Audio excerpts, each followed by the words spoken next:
Você tem que se render a Deus e dizer: Senhor, o que eu preciso é que tu entres no circuito e me fortaleça e coloque na minha cabeça e no meu coração uma mentalidade de vencedor. Eu não posso mais ter essa mentalidade de derrotado. Eu preciso ter uma mentalidade de vencedor, para olhar para o gigante e dizer: eu vou encarar e eu vou vencer. Aleluia! Eu não quero só conhecer quais são as características, eu quero ter as características do vencedor. E Deus é que pode fazer isso em você e em mim. Salmo 37, versículo 5: entrega o teu caminho ao Senhor, e o mais Ele fará. Na verdade, em Cristo você já está capacitado. Na verdade, em Cristo você só precisa confessar quem você é em Cristo. Só isso. Ele mesmo vai fazer com que se exteriorize o campeão que já existe dentro de você. Você só tem que confessar e declarar quem você é em Cristo. Eu já disse isso aqui e volto a dizer N vezes, quantas vezes forem necessárias. Duas coisas mais importantes que um cristão recém-convertido precisa conhecer. Número 1, quem Deus realmente é.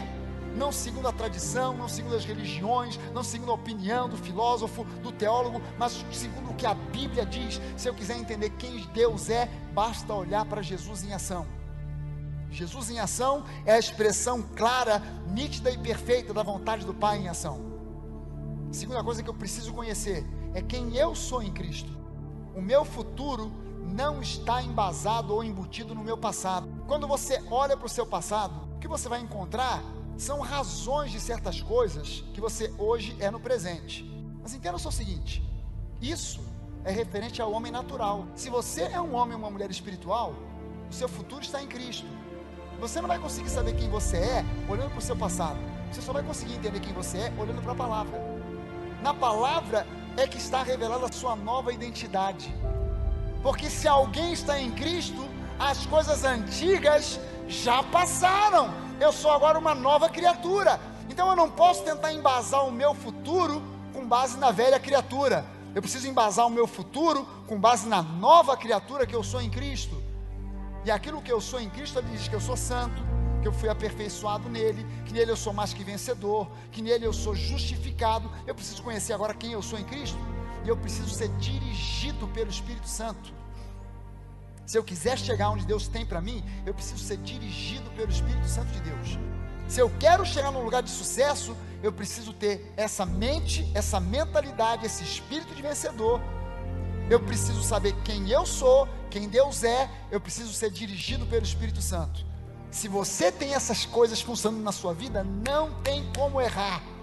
Você vai chegar num lugar chamado vitória, milagre. Amém? E pressionado pelas circunstâncias. Pressionado pelas circunstâncias. Nós precisamos aprender a esperar em Deus. Te aquieta, ó minha alma, dentro em mim, e aguarda em Deus. Porque o Senhor, Ele vai agir. Aguarda no Senhor, espera no Senhor. Quando você aprende a esperar em Deus, aprende a entrar no descanso, Deus traz a resposta e a solução. Quando você diz, pressionado pelas circunstâncias, eu vou fazer do meu jeito, segura a onda, descansa em Deus, aguarda em Deus, porque Ele vai trazer a resposta para você. Sossegue e descansa no Senhor. Enquanto você estiver debaixo daquilo que Deus te ordenou, obedecendo a sua palavra, aguardando e esperando nele, o diabo pode até te atacar, mas ele não vai obter sucesso. Mas eu quero falar sobre vida cristã prática. Prática de vida cristã e uma vida cristã prática. Porque o justo, ele viverá pela fé. A fé é um estilo de vida. A fé não é simplesmente uma doutrina, algo que eu teorizo, penso, medito, escrevo, aprendo, leio. Não, não, tudo isso, ótimo, maravilha, mas se eu não coloco em prática a fé, se eu não vivo a fé, de nada serve.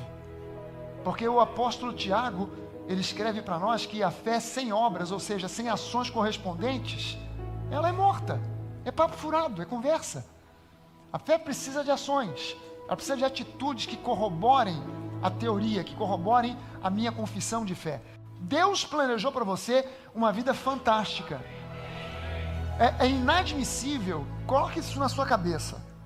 É inadmissível que alguém entre na igreja hoje e daqui a 5 anos a sua vida continua no mesmo patamar que estava 5 anos atrás. Tem alguma coisa errada aí. Tem alguma coisa errada. Não é uma questão, não, mas é porque talvez eu não esteja frequentando uma igreja, aquela igreja do poder. Então, a questão não se reduz a isso simplesmente. A questão não se reduz a isso. O que mais importa não é se a igreja onde você frequenta manifesta e expulsa mais demônios do que a outra igreja. Porque muitos de vocês nem sabem disso, mas muitos de vocês chegaram na igreja cheios de demônios. Mas você não sabia. E os demônios saíram da sua vida e você nem viu. Não manifestou, só saiu. Porque a questão não é simplesmente manifestar para o demônio sair. Isso aí é o de menos. É preciso entender que, até pelo contrário, a Bíblia diz que se o demônio sai da vida da pessoa, a situação dela pode até piorar. Olha só que ironia. A pessoa estava melhor endemoniada do que desendemoniada. Desendemoniada ficou pior. Mas Jesus diz isso. Sabe o que Jesus diz? O demônio ele sai e ele vai procurar pousada. Não encontra a vaga, ele volta. Aquele lugar onde eu estava, a casa está vazia. Olha só, agora está vazia. Vou voltar e ainda convida mais 7 para vir com ele. 7 piores do que ele. Aí a situação daquela pessoa agora ficou pior do que era antes. Então eu prefiro nem mexer. Não, está endemoniado, deixa quieto, porque se tirar vai piorar. Por que piora? Porque quando sai, tem que rechear com alguma coisa. Não é simplesmente frequentar a igreja. Tem que rechear com a palavra. E não é qualquer palavra. Porque o evangelho é o evangelho da graça do Senhor Jesus Cristo. O evangelho da graça do Senhor Jesus. Se o que a pessoa ouve é simplesmente ou meramente um pensamento positivo, poxa, aquela igreja é muito bacana, porque o pastor é positivo, só fala coisa bacana, só joga a gente para cima, mas é a palavra. Porque pensamento positivo, curso de coach também tem, mas curso de coach não é igreja. O que eles estão pregando lá é bom, faz bem, ajuda, mas não é a palavra de Deus. É outra história, é outra coisa. E o que eu preciso para que a minha vida decole de vez e para valer é da palavra. Amém? É muito mais do que pensamento positivo. Você precisa ouvir a genuína e verdadeira palavra que liberta. Conhecereis a verdade e a verdade vos libertará. Não é conhecereis a igreja A, B ou C, e lá na igreja A, B ou C onde tem o poder, aí você vai... Não, você vai conhecer a verdade e a verdade vai te libertar. Entenda o seguinte, nem tudo que você vê por aí, tem muita gente dizendo, não, essa pessoa aí, se for na igreja, manifesta, isso aí é demônio. Nem tudo que você vê de ruim por aí é demônio. Nem tudo que você vê por aí é inspirado pelo diabo, porque o mundo jaz no maligno, mas nem sempre tem demônio na vida da pessoa, é uma opção, é uma escolha que ela faz. E escolhas erradas geram resultados errados. Posicionamentos errados geram resultados errados. Então eu preciso me posicionar com a palavra, para que eu possa viver essa vida fantástica que Deus planejou para mim. Amém? Porque às vezes a pessoa valoriza tanto certas coisas que tem remédio, tem solução, tem jeito, mas a pessoa está tão perturbada que ela não consegue viver a vida fantástica que Deus planejou para ela. Amém, gente? Então é o seguinte, eu não estou aqui para animar você não, eu não sou Silvio Santos, não estou aqui para animar você. Eu estou aqui para transmitir para você um recado do Espírito Santo, do coração, do trono da graça de Deus. Deus tem para você uma vida fantástica para ser vivida. Deus não planejou para você uma vida medíocre, de problemas que nunca se resolvem. Eu não estou dizendo para você que Deus planejou para você uma vida que é um mar de rosas. Que nunca mais vai ter luta, não vai ter dificuldade, não vai ter problema. Isso é ilusão, isso é mentira, isso é conversa. Luta vai ter. É impossível que a Bíblia diga que você é mais que vitorioso sem ter algum tipo de luta. Porque para ter vitória, tem que ter tido algum tipo de luta, de competição, algum tipo de obstáculo para suplantar, para você ser vitorioso. Algum tipo de adversário para ser enfrentado, para você se tornar vitorioso. Então, adversários e lutas, a gente vai ter. Mas a palavra diz para nós que em todas essas coisas nós somos mais que vencedores. Então, quem escreveu isso, ou é maluco, ou recebeu um recado de Deus. Você só tem essas duas opções. Eu vou olhar para quem escreveu um negócio desse, vou olhar e vou dizer assim, não, isso aqui é ridículo. Pô, mais que vencedor? Tá maluco, a vida não é assim. Ok, você quer julgar a vida pela perspectiva do mundo, então não é assim. Você quer julgar a vida pela perspectiva de Deus, então é exatamente assim. Porque não tem um meio termo. Não tem um meio termo. É uma coisa, é outra. A Bíblia coloca tudo assim nessa polaridade. Ou é ou não é. Comigo é sim, sim, não, não. Ou vai ou não vai. Não tem aquele negócio, mais ou menos e tal. Não. É porque você não é nem frio, nem é morno, nem é quente. Eu estou a ponto de te vomitar na minha boca. Porque eu prefiro ou queimar a boca com um negócio que está fervendo, ou então me refrescar com um negócio que está gelado. Mas aquele negócio, mais ou menos, não dá. Café morno. Aleluia. Mas Deus diz isso, olha, eu prefiro quente ou frio, porque morno não dá. E é preciso a gente entender que Deus tem para nós uma vida fantástica, uma vida absolutamente abençoada. Mas eu preciso de entender coisas práticas. A primeira delas que você precisa entender é que você é o administrador da sua própria edificação. Ninguém vai edificar a sua vida por força. Ah não, mas é o pastor, eu não sou responsável pela edificação da sua vida. Aquilo que eu prego aqui, você que é o responsável por pegar, tomar posse e fazer acontecer. Não sou eu. Jesus, ele diz o seguinte, o semeador, ele saiu para semear a palavra. Caiu num terreno, não produziu nada, caiu no outro, não produziu nada, caiu no outro, não produziu nada, mas caiu num determinado terreno que produziu a 30, 60 e a 100 por 1. Até no terreno bom, a palavra não produz tudo o que pode. Você está entendendo isso? Porque teve a 30, a 60 e a 100 por 1. Qual é a vontade boa, perfeita e agradável de Deus? Que você e eu produzamos a 100 por 1. Mas tem gente que mesmo ouvindo a palavra que em um produz a 100 por 1, só produz a 30. Já está bom pra caramba. Produzir a 30 por 1 já está bom pra caramba. A 60 por 1, melhor ainda. Mas o que eu quero é produção de 100 por 1. Mas depende de como eu agarro aquilo. Depende de como eu pego aquilo. Porque nessa mesma parábola do semeador, Jesus diz, aquele que ouve de bom e reto coração, aquele que ouve e concorda, agarra, pega, embute para dentro, coloca para dentro, injeta para dentro, esse aí é que produz a 30, 60 e 100 por 1. Não é aquele que simplesmente ouve, bacana, né? Não é simplesmente isso, é aquele que ouve para colocar em prática. Para colocar em prática, e você é o administrador da sua própria edificação. Ou seja, a sua vida ela pode mudar. Agora, é você, ninguém mais, quem vai decidir quando e quanto a sua vida vai mudar. Não sou eu, nem é Deus. É você que vai decidir quando e quanto a sua vida vai mudar. É uma decisão que você tem que tomar hoje. Não, eu não quero meia boca, eu não quero 50%, eu não quero 30 por 1. 30 por 1, Deus, é bom demais, mas eu quero 100 por 1. Eu quero produção plena de fruto na minha vida. Amém?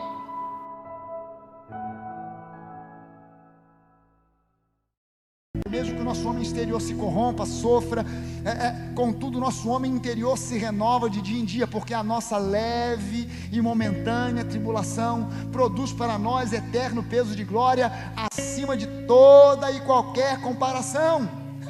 Por quê? Porque nós não atentamos nas coisas que se veem, mas nas coisas que não se veem, porque as que se veem são temporais e passageiras, as que não se veem são eternas. Entenda isso, é mais fácil desistir do que resistir. É só uma letra de diferença. É mais fácil desistir do que resistir. Mas Deus não oferece para você o caminho mais fácil. Deus oferece para você um caminho de vitória. E o caminho de vitória nunca é o caminho mais fácil. Nunca, nunca. Mas eu preciso aprender a depender dEle. Porque se eu olho para o caminho mais difícil e conto comigo, com as minhas forças, eu desanimo, eu desisto. E eu não sou daqueles que desistem. Você pode ter muitos motivos para desistir, mas não tem desculpa alguma para isso. A gente precisa entender que Deus tem para nós um plano de vitória. Tenha sonhos, planeje, se envolva, trabalhe, corra atrás, persevere, e você sempre terá um espírito renovado, porque Deus é contigo e Ele vai te abençoar. Você, meu irmão, não desista. Cara, vamos nessa. Você tem talento, você tem capacidade, persevera, vamos para frente. Você pode chegar no topo. E você vai chegar no topo. Deus quer que você chegue no topo. Deus quer você tendo sucesso em tudo que você faça. Levante para as suas mãos e diga isso. Eu creio que Deus tem um plano de vitória, de sucesso para a minha vida. Eu não abro mão daquilo que Deus planejou para mim. Não importam os planos do inferno, não importam os demônios que se levantem contra mim. Eu sou mais que vencedor. Se Deus é por mim, não faz a mínima diferença quem é contra mim, porque eu e Deus formamos um time mais que vencedor. Aleluia! E mesmo no meio de lutas e sofrimentos, Deus sempre nos conduzirá em triunfo por meio do seu amor e do poder que Ele exerceu em Cristo para ressuscitar dentre os mortos, se nós não desanimarmos. Se nós não desanimarmos. Não fique olhando para os sofrimentos da vida, porque é no sofrimento, no dia do sofrimento, que você puxa o freio de mão. É no dia do sofrimento que você desacredita do plano e do propósito que Deus tem para você. É no dia do sofrimento que você olha e fala assim: acho que Deus se esqueceu de mim.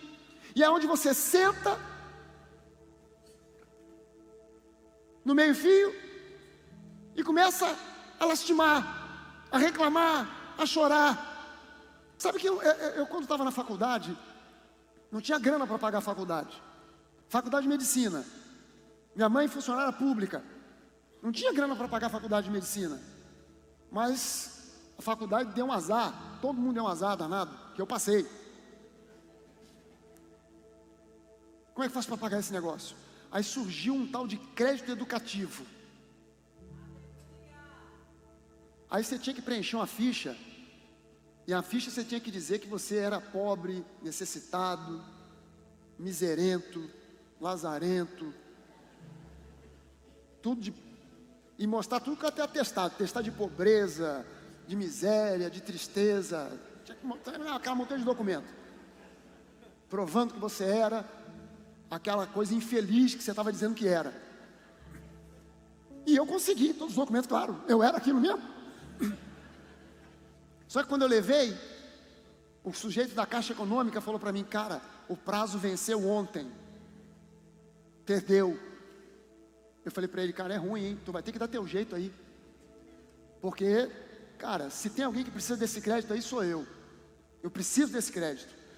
O cara perdeu, cara, foi ontem.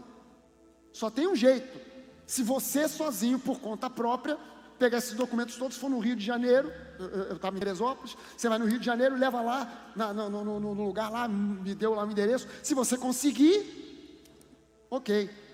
Eu saí de dentro daquela agência da Caixa, sentei no meio-fio, falei: caramba, nadei, e vou morrer na praia. Aí fui para casa, fui para a República.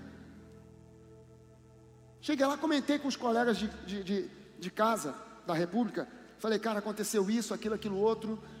Vou juntar minhas malas e vou descer para o Rio, porque a faculdade de medicina acabou para mim. Aí os caras falaram assim: cara, vai lá e entrega esses documentos lá. Falei: cara, se o pessoal da Caixa Econômica aqui diz que não consegue entregar, eu sozinho vou conseguir? Falei: ué, vai, tenta, não desanima. Eu peguei aquilo tudo, desci para o Rio de Janeiro, fui no centro da cidade, no endereço que tinham me dado, contei a história para o sujeito que estava do outro lado do balcão. Ele pegou aquilo tudo e falou: peraí, foi lá e sumiu. Passou uns 15 minutos, ele voltou, me devolveu um papel, uma folha de papel. Aí eu perguntei para ele: o que é isso? Ele falou: esse é o documento dizendo que você está aprovado para o crédito, pode levar lá e apresentar, pode apresentar isso lá.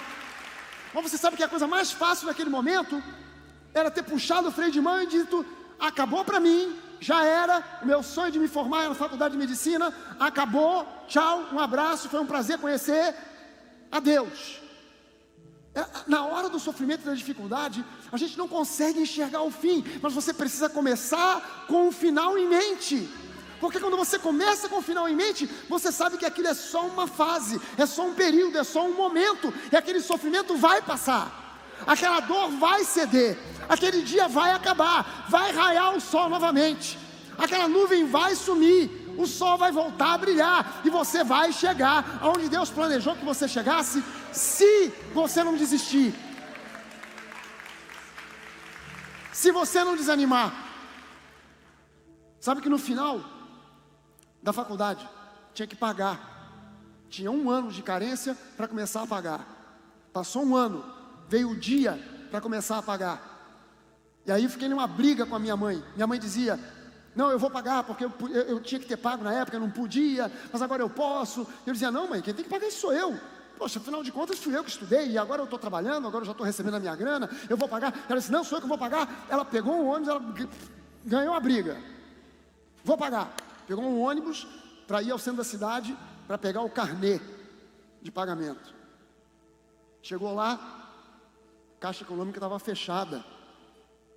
Os bancos estavam fechados. 3 dias, tudo fechado. Um presidente, chamado José Sarney, decretou um plano econômico que ia mudar a moeda, ia tirar 0 da moeda para um lado, ia botar 0 para o outro. Um salseiro medonho. 3 dias se passaram, ela voltou lá. Entrou na Caixa Econômica, contou, mostrou o documento, o sujeito foi, pegou um carnê, era um carnê dessa grossura assim, ó, um bololô, desse tamanho. E aí ela foi pagar a primeira prestação. Como deu deflação, cortou 0 para tudo quanto é lado, a passagem de ônibus, para ela sair do Humaitá e chegar no centro, custou mais caro do que a prestação que ela tinha que pagar. Aí ela falou para o homem assim, o senhor faz a conta que eu vou pagar tudo numa tacada só. O cara falou, pelo amor de Deus, minha senhora, não faça isso. Eu vou ficar aqui o dia inteiro fazendo conta, problema seu, vou ali fazer umas compras e volto depois.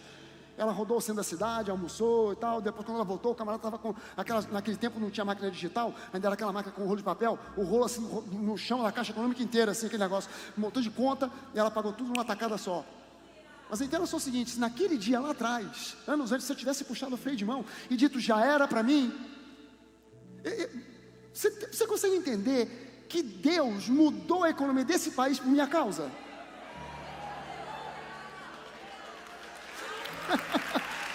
Se você foi abençoado naquela época, você foi na minha carona.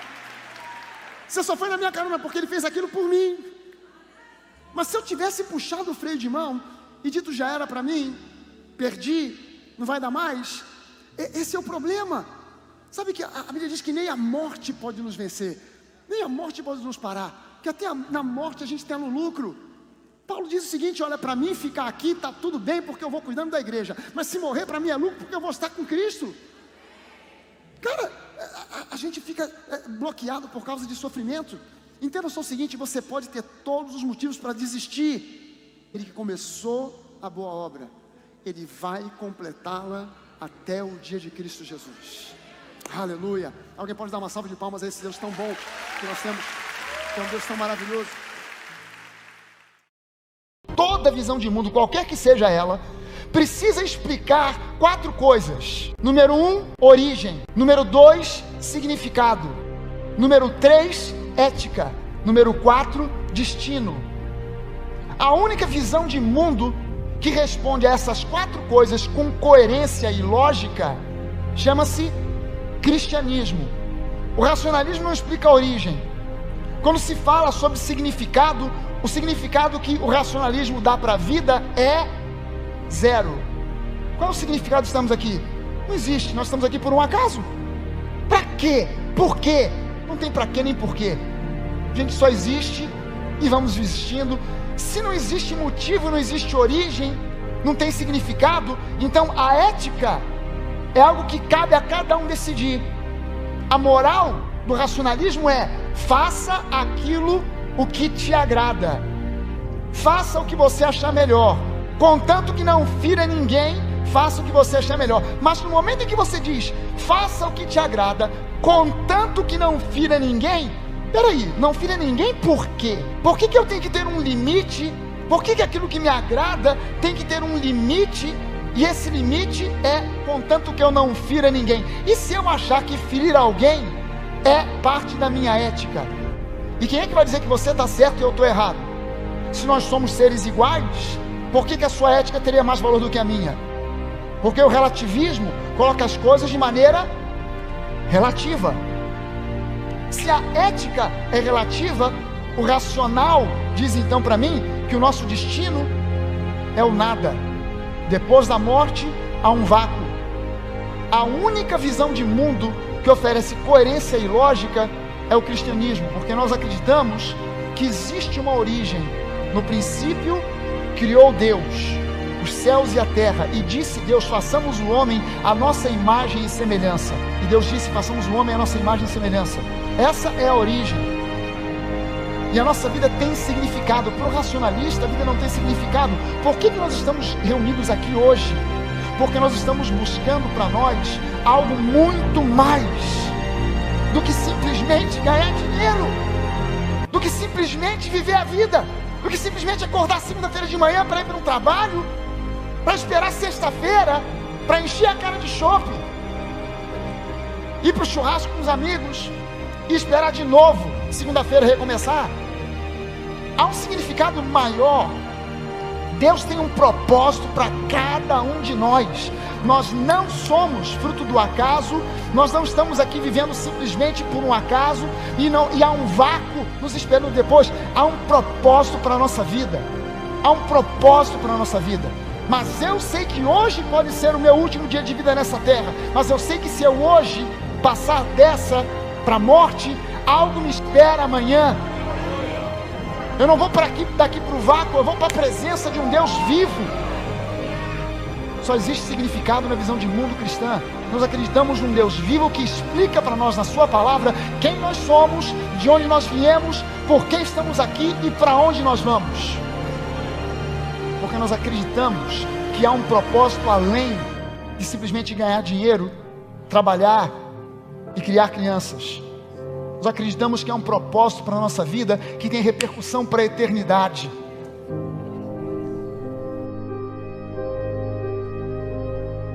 Origem, significado, ética, destino. Só existe resposta para essas 4 coisas que sejam coerentes e lógicas dentro da visão cristã.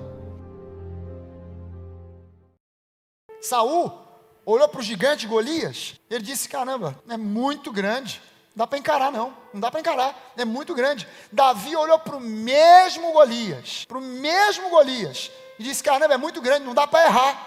Em geral, os problemas que você passa, são iguaizinhos aos problemas que eu passo, que a pessoa que está sentada do seu lado passa. E normalmente os nossos problemas são muito parecidos com o pessoal que mora na Europa, nos Estados Unidos, no Polo Norte. Os problemas do ser humano normalmente ou é grana, ou é saúde, ou é família. Dificilmente escapa de uma dessas 3 coisas. Ou é grana, ou é família, ou é saúde. Você vai cair numa dessas 3. Dificilmente escapa disso. Então, o problema às vezes é igual. A questão não é o problema, é como você vê o problema. Mas depende da maneira como você vê. Os dois olharam para o mesmo problema. Era o mesmo Golias, mas Saul olhou de um jeito, Davi olhou de outro. Todo dia vinha Golias, desafiava, dizia desaforo, xingava, falava o que queria a respeito de Saul, de Deus. Ninguém fazia nada. Não dá para encarar. Aí de repente chega Davi, um moleque, um garoto ainda, um adolescente. Eu falei, peraí, quem é esse incircunciso para afrontar o Deus vivo? Deixa comigo que eu vou encarar. Ô Davi, você não consegue. Não, você que achou que é grande demais para encarar. Para mim ele é grande demais para errar. Eu vou mandar e vou acertar. Se vai na cabeça, no dedão do pé, eu não sei, mas que eu vou acertar, vou. E no final das contas, quem dirigiu aquela pedra na testa de Golias não foi a mão de Davi, foi a mão de Deus. Entenda isso, é mais fácil desistir do que resistir. É só uma letra de diferença. É mais fácil desistir do que resistir. É mais fácil ficar em casa do que sair para fazer um curso. É mais fácil sair batendo a porta do que sentar, conversar e resolver o problema. É mais fácil gastar tudo do que ser dizimista e ofertante. É muito mais fácil ir para o shopping do que vir para a igreja. É muito mais fácil fazer o que você bem entende do que ouvir a voz de Deus e entregar sua vida para Jesus. É muito mais fácil se acomodar com a religiosidade do que crescer espiritualmente. Mas Deus não oferece para você o caminho mais fácil.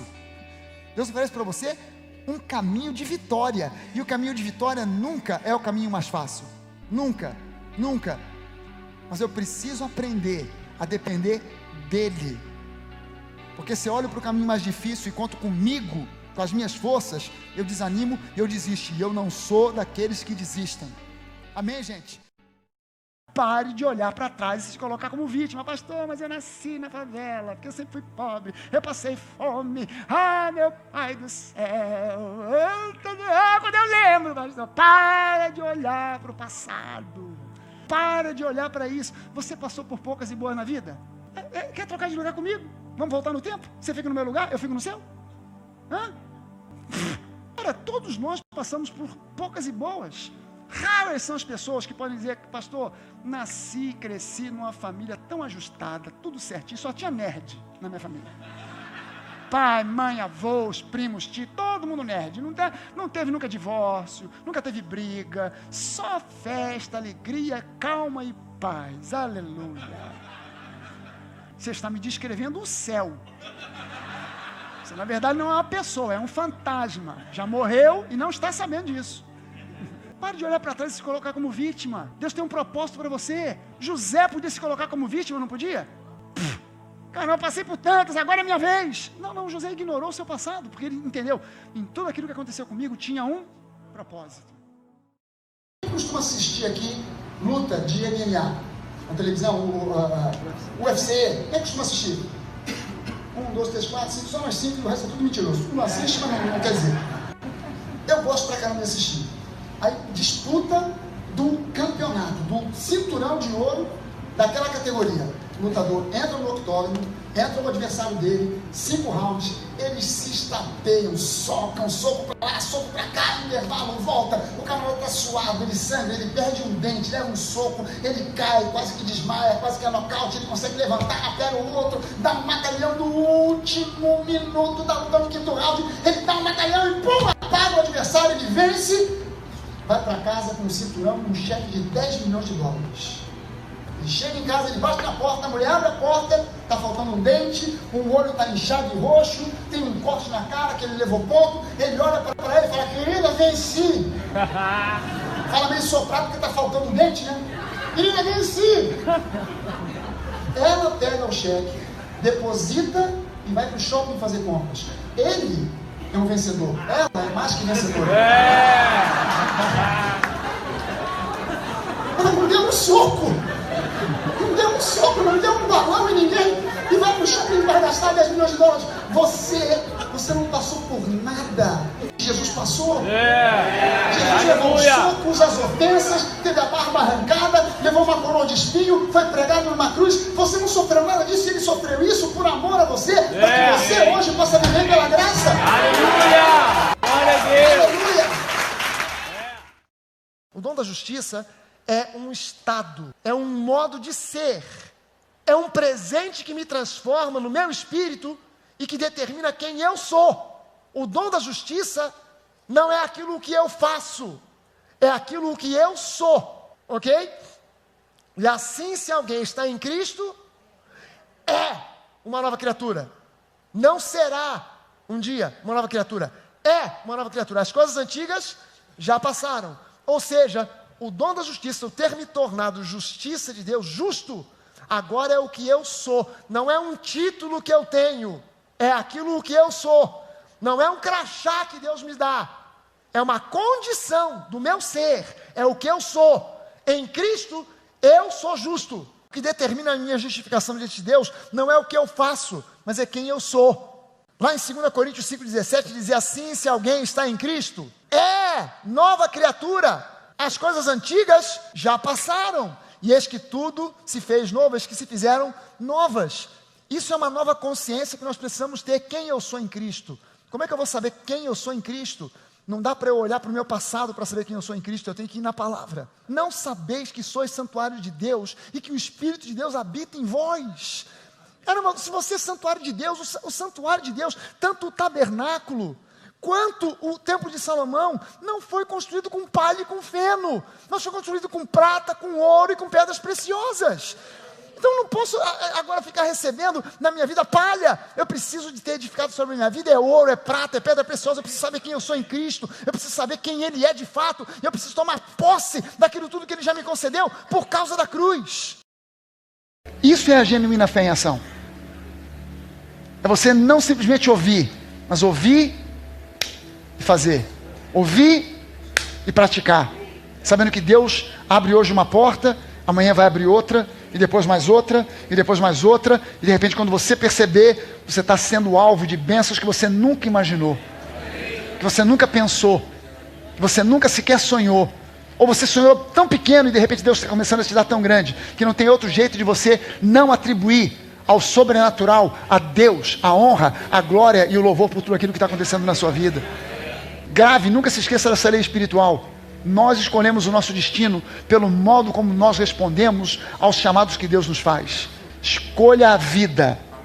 Escolha o destino eterno. Escolha andar com Deus. E Ele vai te conduzir para a tua Canaã.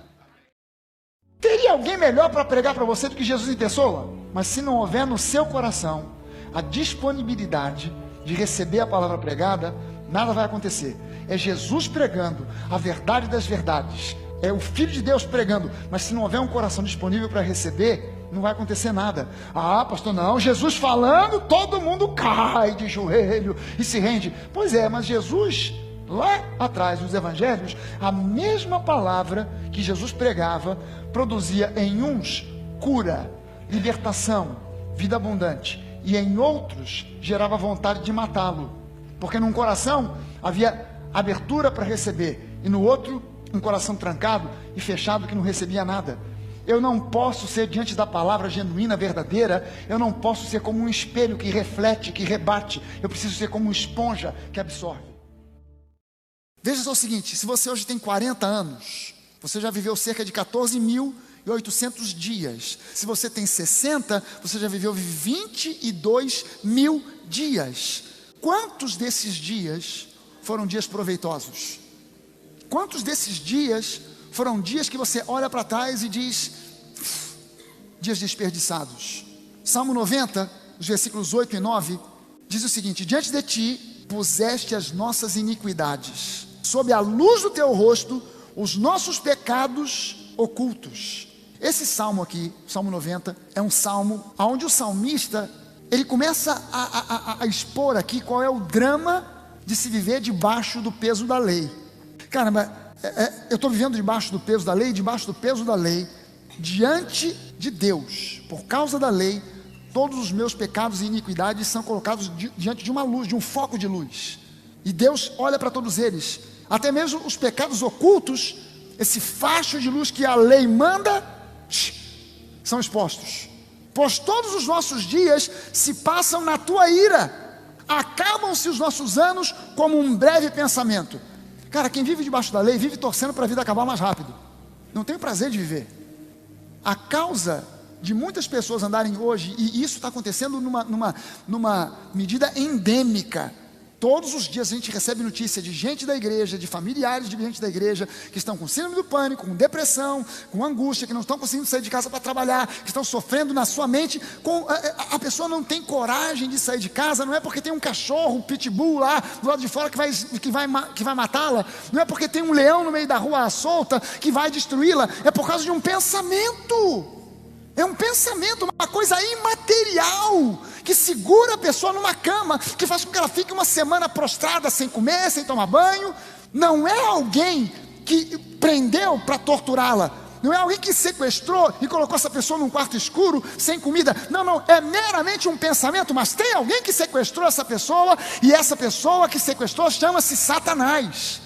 E ele usa exatamente os recursos da lei, trazendo condenação, acusação, e a pessoa cai numa prostração dizendo: eu não valho nada, minha vida não tem sentido, o melhor é morrer. Há pessoas desistindo da vida por causa de pensamentos, não por causa de coisas concretas, não porque estão passando fome e miséria, mas porque estão sem esperança. E a falta de esperança gerou nelas depressão, gerou nelas angústia, gerou nelas medo. Não há nada pior do que alguém que vive sem esperança. Deus renova em nós, a cada dia, quando nós temos comunhão com Ele, com a palavra, a esperança é renovada no nosso coração. Nós não olhamos para a vida e pensamos: olha, vamos viver de qualquer jeito, porque quando chegar no final é sepultura e acabou, é o nada. Não, nós cremos na vida eterna, há uma vida eterna, há um céu esperando por nós, há uma alegria, há uma festa eterna esperando por mim e por você. Há um objetivo na vida. Eu estou aqui nessa vida para proclamar o nome de Jesus, através da minha profissão, através dos meus dons, através dos meus talentos. Seja eu um médico, seja eu um engenheiro, seja eu um arquiteto, seja eu um balconista, seja eu um empresário, seja eu uma dona de casa, não importa o que, a minha vida é feita para glorificar a Deus, para que outras pessoas entendam que Jesus é o centro, que Ele é o Senhor, e que não há outro digno de ser louvado além dele. Esse é o propósito da vida de cada um de nós. Aqui, debaixo do peso da lei, todos os nossos dias se passam debaixo da tua ira, claro, por causa da lei. Acalmam-se os nossos anos como um breve pensamento. Depois no versículo 10 ele diz: os dias da nossa vida sobem a 70 anos, ou, se houver vigor, a 80. E nesse caso, o melhor deles é canseira e enfado, porque tudo passa rapidamente e nós voamos. O que é isso aqui? O salmista está dizendo, cara, debaixo da lei, a vida é isso, é esse peso, é essa angústia, é essa depressão. No Salmo 90, no versículo 12, agora ele diz, Senhor, ele faz um pedido, Senhor, ensina-nos a contar os nossos dias, para que nós alcancemos coração sábio. Senhor, ensina-nos a aproveitar um dia de cada vez, para que a gente não seja mais um daqueles que chegam em novembro e dezembro, começa a dizer, o ano voou. Tem gente que começa a dizer isso em junho, tem gente que já está dizendo, rapaz, 2020, mas já está voando. Mas por que a pessoa diz isso? Porque ela não está aproveitando cada dia, ela não está prestando atenção no dia, ela está vivendo no piloto automático. Ela acorda, toma café, vai para o trabalho, trabalha o dia inteiro, volta, janta, deita, dorme. Assiste uma novela, um troço qualquer, ela está vivendo no piloto automático. Dá uma cutucada na pessoa que está do seu lado e diz para ela, meu irmão, sai do piloto automático. Sai do piloto automático. Carpe diem. Seize the day. Aproveita o dia. Aproveita a vida. Se você não tem prazer no seu trabalho, muda de trabalho. Pastor, mas está difícil nada. Tem emprego sobrando por aí, eu garanto para você. Tem emprego sobrando. O que os empregadores estão procurando são as pessoas certas. Você é a pessoa certa. Aos leões e aos leõezinhos falta-lhes o alimento, mas aos filhos do Senhor nada lhes faltará. Isso é palavra de Deus. Isso é palavra do livro de Salmos. Os leõezinhos passam necessidade, mas os filhos de Deus são supridos em todas as suas necessidades. Em todas as suas necessidades. E ele pede aqui, Senhor, ensina-nos a contar os nossos dias, a aproveitar os dias. O diabo, ele quer que você centre a sua visão de vida no seu umbigo. Eu, ninguém me ama, ninguém me quer, ninguém gosta de mim, ninguém tem simpatia por mim, todo mundo me despreza, ninguém quer saber de mim. E quando você começa a focar em você, você vai cair em depressão. Quando você tira o foco de você, quer um segredo para você tirar o foco de você mesmo? Pastor, já tentei tirar o foco de mim, não consigo. Você quer tirar o foco de você? Comece a servir. Quem serve não tem mais tempo para ficar olhando para o próprio umbigo.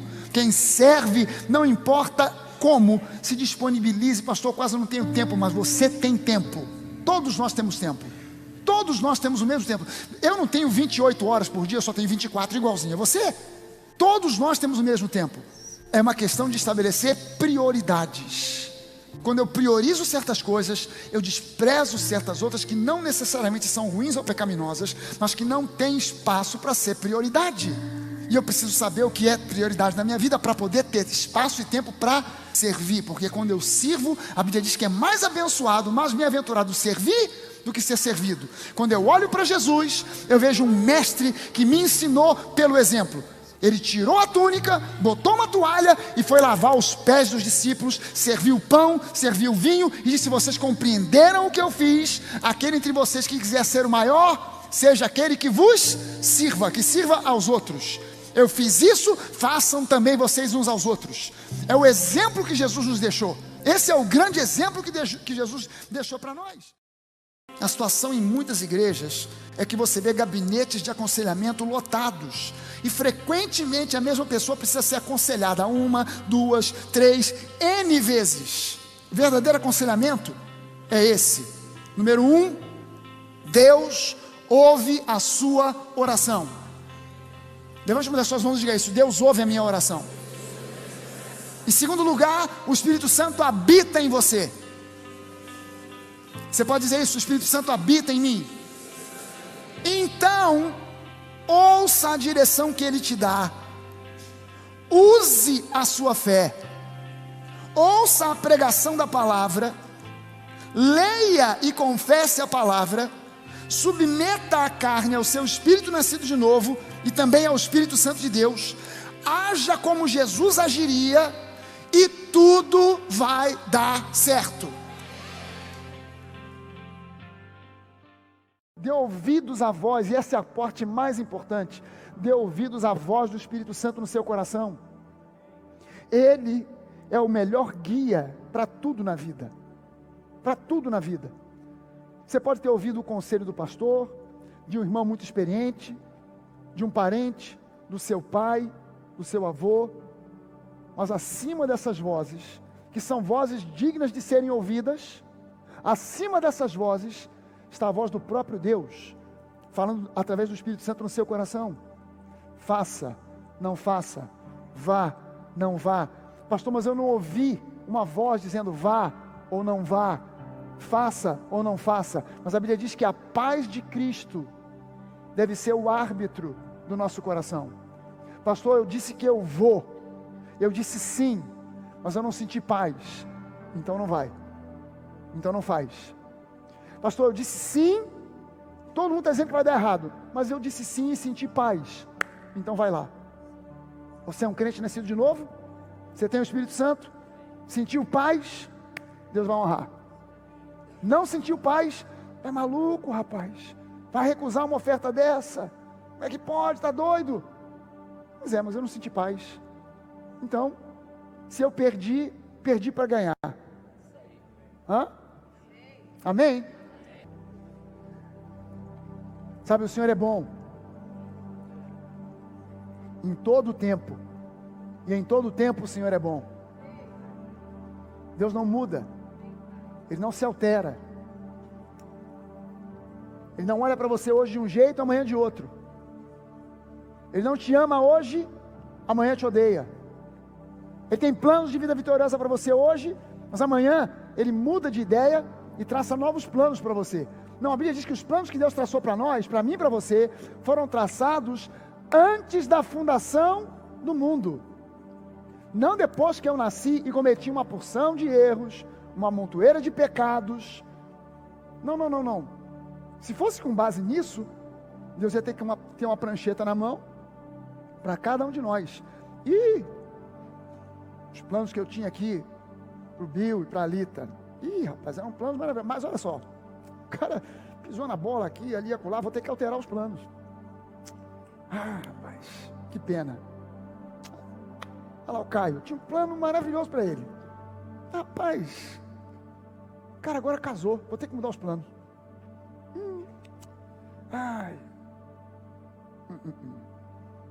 Os planos para você e para mim foram traçados por Deus antes da fundação do mundo. A sua vida e a minha não é um acidente de percurso, é o cumprimento de um propósito. Amém? A sua vida e a minha não é um acidente de percurso, é um cumprimento de um propósito. Então eu preciso entender que quem quer travar esse propósito, quem quer impedir esse propósito de acontecer, é o inferno. Pastor, então agora eu tenho que olhar para o inferno. Capeta, diabo, está amarrado. Não, eu tenho que olhar para Jesus, o autor e consumador da minha fé. E se eu tiver que olhar para trás, não é para olhar para o meu passado, para os meus erros, é para olhar para a obra consumada da cruz do Calvário, aonde eu fui liberto, aonde eu fui comprado por preço de sangue, aonde eu fui transformado, aonde eu fui agora colocado em Cristo. E com Ele, eu morri naquela cruz, eu fui sepultado, no terceiro dia, com Ele eu ressuscitei, e com Ele eu estou assentado em lugares celestiais, para reinar em vida. Uou, aleluia! Aleluia! Amém! Cara, eu queria que você levantasse as suas mãos e desse graças a Deus pelo plano e propósito que Ele tem para a sua vida. Deixa eu corroborar aqui uma profecia que o pastor Bené deu aqui alguns dias atrás. Nós estamos vivendo o mês de novembro, os shoppings já estão sendo decorados com árvore de Natal, e daqui a pouco a gente vai ter a nossa festa de final de ano aqui, a festa da virada, vai ser uma bênção. E normalmente essa altura do campeonato as pessoas estão dizendo, aquilo que o ano foi, já foi. Daqui para frente, nada muda. O pastor Bené profetizou aqui, e eu quero profetizar para você e corroborar essa profecia, de que daqui até o dia 31 de dezembro, vai haver milagres na sua vida. Milagre para a sua vida financeira. Se você é um homem, uma mulher de negócios, um empresário, uma empresária, daqui para o final do ano, eu quero profetizar que o melhor contrato desse ano ainda não foi assinado. Eu quero profetizar isso e queria que você tomasse posse disso agora em nome de Jesus. Os melhores dias do ano estão diante de você, não ficaram para trás. É uma postura de fé. Deus é por ti, Deus é por você. Ele não é contra você, Ele é por você. Não importa o passado, não importa o que aconteceu, não importa os erros, Deus já te perdoou em Cristo Jesus.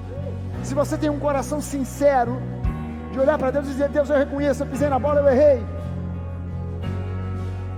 Deus já te perdoou. Se você se desviou do plano, Deus te trouxe hoje aqui para te trazer de volta para o trilho, para que você entenda: Deus tem um plano e um propósito para você. Ele te ama. Você não é mais um no meio de uma multidão, você não é mais um crente, mais um no mundo, mais um para a igreja. Você não é um número na membresia de uma igreja. Você é um filho amado para quem Deus tem um propósito. Você é um filho amado para quem Deus tem um plano. Você é um filho amado para quem Deus enviou Jesus para morrer por você, para dar da sua própria vida o seu sangue, para que você seja hoje aquilo que Ele planejou para você antes da fundação do mundo. Não é o que Deus planejou ontem, antes de ontem, semana passada. É algo que Ele planejou antes mesmo do mundo existir. E no nome de Jesus, nós queremos aqui chamar à existência aquilo que não existe.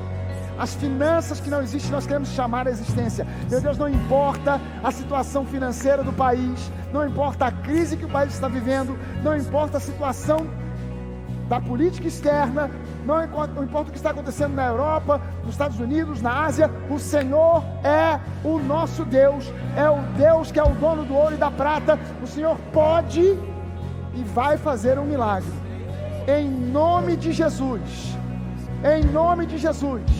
Aleluia, aleluia. Uou! Você precisa aprender a ver como Deus vê. Sabe, é difícil, o problema é grande, é um marido que não se converte, é um marido que é bêbado, é um marido que espanca a esposa, é um filho que está nas drogas, é uma situação financeira que não dá para aguentar mais, é uma pressão violenta e tal. Mas eu quero colocar Deus no centro, eu vou adorar o Senhor, eu vou criar no meu quarto, na minha casa, na minha sala, um ambiente de adoração, e eu vou prestar adoração a Deus. Talvez eu não possa ficar o dia inteiro lá adorando a Deus, mas eu posso separar um pedaço do meu dia para prestar adoração a Deus, seja quando eu acordo, seja quando eu vou dormir, mas eu quero separar um tempo para dar a Deus adoração, para ter esse clima, esse ambiente, porque no meio dos louvores Deus habita. E o louvor, a adoração, é uma mão que abre uma porta, e essa porta faz fluir graça sobre graça, graça e mais graça, graça é favor imerecido. Você precisa tomar responsabilidade pela sua vida como um todo, a começar pela sua vida espiritual. Você não pode ser um crente capenga, dependente de líder A, líder B, líder C, que precisa de um intermediário para chegar a Jesus. Você tem acesso direto ao Pai. Você precisa tomar responsabilidade, ou seja, você precisa amadurecer espiritualmente, tomar responsabilidade sobre a sua vida, começando pelo espiritual. Você precisa nascer de novo, e a partir do novo nascimento, saber que você se tornou justo, um filho amado. Você agora é rei e sacerdote. Deus te ama, Deus te ouve e Deus te responde. Aleluia! Deus te ama, Deus te ouve e Deus te responde. A situação em muitas igrejas é uma lástima, porque os gabinetes de aconselhamento vivem lotados. Frequentemente a mesma pessoa precisa de ser aconselhada 1, 2, 3, N vezes. N vezes. Você quer um verdadeiro aconselhamento? Vou te dar um verdadeiro aconselhamento aqui. Em primeiro lugar, Deus ouve a sua oração. Em segundo lugar, o Espírito Santo habita em você. Você é casa do Espírito Santo. Então, a partir disso, ouça, dê ouvidos à direção que o Espírito Santo te dá no seu coração. Use da sua fé, que é a certeza da posse de coisas que ainda não são possuídas, da visão de coisas que ainda não são visíveis. Use a sua fé, ouça a pregação da palavra genuína, descontaminada de qualquer fermento de lei. Ouça a palavra da graça e da fé, dê ouvidos à palavra da graça, leia a palavra, confesse a palavra, medite na palavra, submeta a carne ao seu espírito nascido de novo, submeta a sua carne ao Espírito Santo, haja como Jesus agiria e tudo vai dar certo para você. Não há sombra de dúvida que quando você começar a agir dentro desse escopo, dentro dessa premissa, ouça o que Deus te diz, siga a voz do Espírito Santo, aprenda a ouvir a voz do teu pastor, a voz do Espírito no seu coração, siga a fé, use a fé. Quando você usa a fé, Deus abençoa, porque Deus honra a fé. Sem fé é impossível agradar a Deus, então com fé é possível receber tudo que Deus tem para você. Ouça a pregação da palavra genuína, se alimente da palavra da graça e da fé, medite nessa palavra, leia a palavra, estude a palavra, confesse a palavra, submeta a sua carne ao seu espírito nascido de novo, submeta você ao homem interior, submeta você ao Espírito Santo de Deus que habita em você, haja como Jesus agiria e tudo vai dar certo, tudo te irá bem, aleluia. É preciso que você entenda o seguinte: o que nós fazemos aqui, o que eu ministro para você aqui, não é uma palestra motivacional. Jesus, ele disse o seguinte: as palavras que eu trago para vocês, elas não são uma boa filosofia, não são grandes ideias. O que eu digo para vocês, as minhas palavras são espírito e vida. A palavra é algo muito peculiar, porque não é meramente, a Bíblia não é meramente um livro de conceitos, de ideias. A Bíblia é Jesus, a palavra é Jesus. Jesus é a palavra. A palavra é Jesus em papel e tinta. Jesus é a palavra feita em carne e osso. João diz isso para nós no primeiro capítulo do Evangelho de João. No princípio era o verbo, no grego o logos, a palavra. E a palavra estava com Deus, e a palavra era Deus. E no versículo 14 ele diz: e a palavra, o logos, o verbo, se fez carne e habitou entre nós, e nós vimos a sua glória, a glória como do unigênito do Pai. Jesus, ele é a palavra. Ele não representa a palavra, ele não aponta para a palavra, ele é a palavra. O que é um ministro aqui não é uma palestra motivacional. Eu não sou contra palestras motivacionais. Pelo contrário, eu acho que isso é um negócio muito interessante, muito legal, que pode ajudar muita gente. Mas entenda uma coisa, você hoje, em especial hoje em dia, você tem que ser muito seletivo. Porque agora tem curso de coach para tudo quanto é lado, e todo mundo diz que é coach, e a proliferação está sendo tão grande, que já existe um projeto de lei para proibir a existência de coach no Brasil. Querem proibir. Quer dizer, eu não acho nem que isso seja correto, porque tem que regulamentar. Não precisa proibir, tem que regulamentar. Porque no meio disso, você hoje precisa ser muito seletivo, porque tem muito picareta por aí, dizendo uma montoeira de bobagem, trazendo ilusão para a cabeça das pessoas. É preciso que você seja seletivo para escolher e saber aonde é que você vai ancorar o seu barco. E eu pego leve demais com isso, porque eu não tenho nada contra. Outro dia estava, por exemplo, você quer saber quem pega pesado? Outro dia eu estava escutando uma entrevista na CBN, Augusto Cury. Quem é que já leu algum livro do Augusto Cury? O autor mais lido do século XX. Sabia disso? O autor mais lido no mundo do século XX, só perdeu para a Bíblia. Fora a Bíblia, só deu Augusto Cury no mundo inteiro. O Augusto Cury falando, dizendo: esse negócio de coach tem que acabar, é uma picaretagem. Caramba, não foi o pastor Fragale não, o pessoal acha que eu é que falo essas coisas. Não falo não, eu não sou nem tão radical assim não. Mas o que eu prego para você aqui não é uma palestra motivacional. Por quê? Porque o que eu prego é a palavra debaixo da unção do Espírito. Eu prego a palavra de Deus debaixo da unção do Espírito Santo. Qual é a diferença? Uma palestra motivacional, eu te dou uma série de incentivos para que você faça uma lista de ações que eu entendo que vão fazer a sua vida mudar. Se você vai ser bem sucedido ou não, agora é um problema seu. Eu joguei agora na sua mão e você é que vai tomar a decisão. Você, meu irmão, não desista. Cara, vamos nessa. Você tem talento, você tem capacidade, persevera, vamos para frente. Você pode chegar no topo. E você vai chegar no topo. Deus quer que você chegue no topo. Deus quer você tendo sucesso em tudo que você faça. Levante uma das suas mãos e diga isso: eu creio que Deus tem um plano de vitória, de sucesso para a minha vida. Eu não abro mão daquilo que Deus planejou para mim.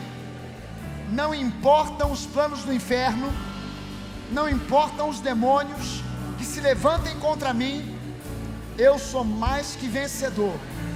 Se Deus é por mim, não faz a mínima diferença quem é contra mim, porque eu e Deus formamos um time mais que vencedor. Aleluia!